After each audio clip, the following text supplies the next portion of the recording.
The air crackled with tension. Fear hung heavy in the sterile halls of Mercy Hospital. It was supposed to be a place of healing. Now it was a scene of chaos and terror. A lone gunman held patients and staff hostage. His demands remained unclear. Every second ticked by with agonizing slowness. SWAT teams surrounded the building. Negotiators worked desperately to establish contact. Inside, fear gnawed at the hostages. They were trapped, their lives hanging in the balance. The gunman, described as agitated and unpredictable, paced the ward. His finger never strayed far from the trigger of his weapon. The situation had spiraled out of control within minutes. It began quietly, almost routinely. A man, later identified as John Doe, entered the hospital. He was armed and dangerous. He quickly overpowered security.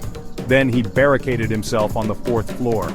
The hospital transformed into a high-pressure cooker of fear.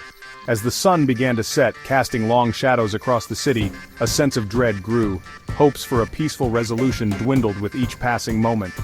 The gunman remained volatile. He fired shots into the air, each one a hammer blow to the hearts of those watching and waiting. The city held its breath, praying for a miracle. A volley of gunshots shattered the tense silence. The sound echoed through the hospital corridors. Then, screams. The SWAT team stormed the floor. They moved with precision, their training kicking in. But it was already too late. The gunman was desperate. He had nothing left to lose. The ensuing shootout was a blur of noise and movement. When the dust settled, the gunman lay dead. But there was another casualty. Officer David Miller, a 10-year veteran of the force, didn't make it. He died a hero, shielding a nurse with his own body. The city of Philadelphia reeled from the shock. Flags flew at half-mast. A memorial sprang up outside the hospital. Candles flickered, casting a mournful glow. Officer Miller left behind a young family. His wife, pregnant with their second child, was inconsolable. The city mourned with her. The hostage situation, the shootout, Officer Miller's death, it was all too much to bear. The community struggled to come to terms with the senseless violence. How could this happen here, in a place meant for healing? The questions lingered, heavy and unanswered. As investigators combed through the wreckage of the hostage crisis, a chilling detail emerged. John Doe, the gunman, was no stranger to Mercy Hospital. He had been there just a week earlier. He visited the ICU, the very same ward he would later terrorize. His visit was brief, seemingly innocuous.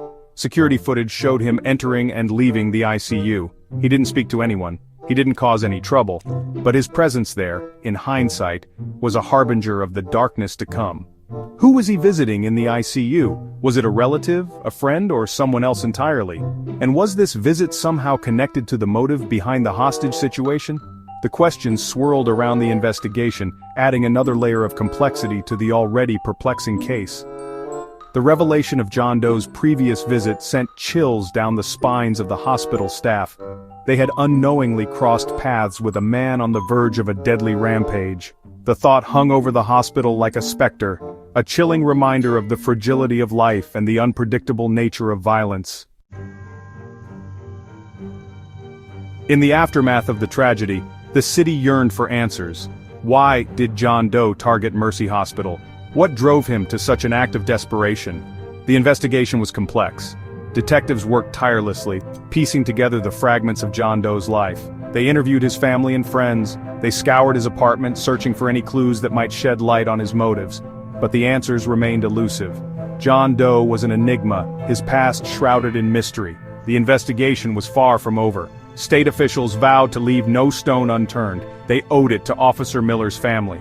They owed it to the hostages who had endured such a harrowing ordeal, and they owed it to the city, still reeling from the shock. As days turned into weeks, the hope for answers remained. The city held its breath, waiting for justice to be served. But even if the investigation revealed the truth behind John Doe's actions, it would do little to heal the wounds. The scars of that day, the day terror visited Mercy Hospital, would forever remain etched in the city's memory.